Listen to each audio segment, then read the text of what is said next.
Hello friends, welcome back to under women Telugu.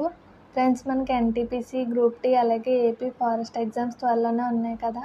So వాటికి సంబంధించి కొన్ని కరెంట్ అఫైర్స్ అయితే డైలీ కూడా మన ఛానల్లో అప్లోడ్ చేస్తాను.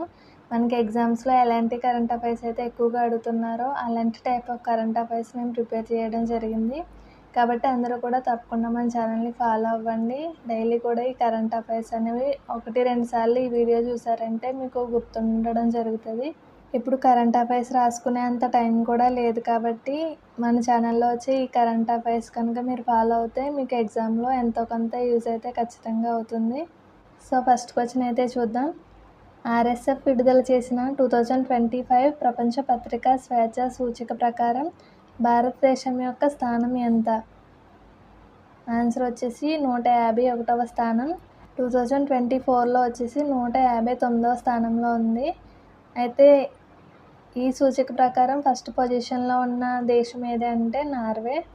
మనకి ఎగ్జామ్లో మన దేశం యొక్క స్థానం ఏంటి అని అడగడంతో పాటు ఫస్ట్ ర్యాంక్లో ఉన్న దేశం ఏంటి అని కూడా అడగవచ్చు కాబట్టి ఇది కూడా గుర్తుపెట్టుకోండి. Next question. 2025 మేలో జరిగిన 10వ నీతి ఆయోగ్ గవర్నింగ్ కౌన్సిల్ సమావేశానికి అధ్యక్షత వహించింది ఎవరు? సో ఆన్సర్ వచ్చేసి ప్రధాని నరేంద్ర మోదీ గారు. సో ఈ కౌన్సిల్ యొక్క థీమ్ ఏంటి అంటే వికసిత్ రాజ్య for Viksit Bharat @2047. So theme కూడా అడిగే అవకాశం ఉంది కాబట్టి థీమ్ నేమ్ కూడా గుర్తుపెట్టుకోండి. Next question. భారత తీర రక్షణ దళం నిర్వహించే ఆపరేషన్ ఒలివియా యొక్క ప్రధాన లక్ష్యం ఏమిటి? సో ఆన్సర్ వచ్చేసి ఒలివ్ రిడ్లీ తాబేళ్ల గూళ్లను రక్షించడం మరియు సముద్ర జీవ వైవిధ్యాన్ని పరిరక్షించడం. సో ఈ ఆపరేషన్ ఒలివియా అనేది ప్రతి సంవత్సరం కూడా జరుగుతుంది. Next question. 2025లో జరిగిన 7వ ఖేలో ఇండియా యూత్ గేమ్స్కు ఏ రాష్ట్రం మొదటిసారిగా ఆతిథ్యం ఇచ్చింది? సో బీహార్ రాష్ట్రం అయితే మొదటిసారిగా ఈ ఖేలో ఇండియా యూత్ గేమ్స్కి అయితే ఆతిథ్యం ఇవ్వడం జరిగింది. Next question. భారతదేశంలో విజ్డాడోమ్ జంగల్ సఫారీ రైలు మొదటిసారిగా ఎక్కడ ప్రారంభించబడింది? సో దీనికి ఆన్సర్ వచ్చేసి ఉత్తరప్రదేశ్. ఈ ట్రైన్ వచ్చేసి మనకి దుధ్వా మరియు కతర్నియా ఘాట్ రిజర్వ్స్ను కలుపుతుంది. సో ఈ నేమ్స్ కూడా ఈ ప్రాంతాల నేమ్స్ కూడా గుర్తుపెట్టుకోండి. నెక్స్ట్ క్వశ్చన్ వచ్చేసి 2025 నాటికి ప్రపంచంలో 4వ అతిపెద్ద ఆర్థిక వ్యవస్థగా ఏ దేశం అవతరించింది? 4వ అతిపెద్ద ఆర్థిక వ్యవస్థగా భారతదేశం అయితే అవతరించింది.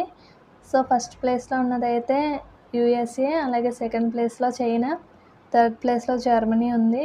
యాక్చువల్గా 4th ప్లేస్లో జపాన్ ఉండాలి, కానీ 2025 నాటికి జపాన్ అనేది 5th పొజిషన్లోకి వెళ్ళి ఇండియా అనేది 4th పొజిషన్లోకి వచ్చింది. గుర్తుపెట్టుకోండి. Next question. 2025 మేలో బ్రహ్మోస్ సూపర్సోనిక్ క్రూయిజ్ క్షిపణి తయారీ క్షేత్రాన్ని ప్రారంభించిన రాష్ట్రం ఏది? సో దీనికి ఆన్సర్ వచ్చేసి ఉత్తరప్రదేశ్. Next question. 2025 మే 20న ప్రకటించిన ఇంటర్నేషనల్ బుకర్ ప్రైజ్ 2025ను ఎవరు గెలుచుకున్నారు?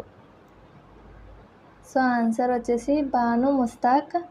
సో ఇతను రాసిన హార్ట్ ల్యాంప్ అనే ఒక బుక్ కోసం ఇతనికైతే ఈ బుకర్ ప్రైజ్ అవార్డు అయితే రావడం జరిగింది. సో ఈ హార్ట్ ల్యాంప్ అనే బుక్ కన్నడ లాంగ్వేజ్లో ఉంటుంది. Next question. ఇటీవల ఏ దేశం ఓటు హక్కును 18 ఏళ్ల నుండి 16 ఏళ్లకు తగ్గిస్తూ ప్రతిపాదన చేసింది? సో ఆన్సర్ వచ్చేసి బ్రిటన్. సో ఫ్రెండ్స్, నేను ఇక్కడ ఒక క్వశ్చన్ అడుగుతాను. సో మీకు ఆన్సర్ తెలిస్తే కామెంట్ సెక్షన్లో మెన్షన్ చేయండి. యాక్చువల్గా మన భారతదేశంలో 21 ఇయర్స్కి ఒకప్పుడు ఓటు హక్కు అనేది ఉండేది. అయితే 21 ఇయర్స్ నుండి ఒక రాజ్యాంగ సవరణ ద్వారా 18 సంవత్సరాలకి అయితే ఓటు హక్కును సవరించడం జరిగింది కదా. సో అది ఎన్నవ రాజ్యాంగ సవరణ, అలాగే ఆ సవరణ ఏ సంవత్సరంలో చేశారనేది మీకు తెలిస్తే కామెంట్ సెక్షన్లో మెన్షన్ చేయండి. Next question. గంగైకొండ చోళపురం 1000 ఏళ్ల జ్ఞాపక ఉత్సవాలు ఏ రాష్ట్రంలో నిర్వహించారు? సో ఈ క్వశ్చన్ చాలా ఇంపార్టెంట్ ఫ్రెండ్స్. ఇది ఎగ్జామ్లో మనం ఎక్స్పెక్ట్ చేయొచ్చు. సో తమిళనాడులో అనేది ఈ ఉత్సవాలు నిర్వహించడం జరిగింది. ఎందుకంటే తమిళనాడులోనే ఈ గంగైకొండ చోళపురం అనేది ఉంది కాబట్టి. మొదటి రాజేంద్ర చోళరాజు ఈ నగరాన్ని కట్టించడం జరిగింది. సో ఈ నగరాన్ని కట్టి 1000 ఏళ్ళైన సందర్భంగా ఈ ఉత్సవాలు అయితే తమిళనాడులో నిర్వహించడం జరిగింది. జూలై 23 నుండి 27 వరకు. నెక్స్ట్ క్వశ్చన్, గ్లోబల్ లీడర్ సర్వేలో అత్యంత విశ్వసనీయ నేతగా ఎవరు నిలిచారు? సో ఆన్సర్ వచ్చేసి ప్రధాని మోదీ. సో ప్రపంచంలోనే అత్యంత విశ్వసనీయత నేతగా అయితే మన ప్రధాని మోదీ గారు అయితే నిలిచారు. మార్నింగ్ కన్సల్ట్ సంస్థ వారు అనేది ఈ సర్వేని అయితే నిర్వహించారు. 75% పీపుల్ అనేవాళ్ళు మన ప్రధాని మోదీ గారికి అయితే సపోర్ట్ చేశారు. సో ఫ్రెండ్స్, ఇలాంటి కరెంట్ అఫైర్స్ మనం డైలీ కూడా చూద్దాం. మీరు 1-2 సార్లు ఈ వీడియో చూసినా రాసుకునే అంత టైము అయితే ఇప్పుడు లేదు కాబట్టి 1-2 సార్లు ఈ వీడియో చూసారంటే ప్రతిరోజు మన ఛానల్లో ఇలాంటి వీడియోస్ అప్లోడ్ చేస్తాను కాబట్టి మీరు ఆ వీడియోస్ చూసినా మీకు కొంచెమైనా కానీ ఎగ్జామ్లో యూజ్ అయ్యే అవకాశం ఉంటుంది. సో తప్పకుండా ఈ వీడియోస్ అనేది ఫాలో అవ్వండి. అలాగే కొన్ని ఇంపార్టెంట్ MCQs కూడా ఖచ్చితంగా మన ఛానల్లో డిస్కస్ చేద్దాం. ఒకప్పుడు క్విజ్ రూపంలో పెట్టుకునే వాళ్ళం కదా, అలా కూడా పెట్టడానికి ట్రై చేస్తాను. ఖచ్చితంగా మన ఛానల్ని ఫాలో అవ్వండి.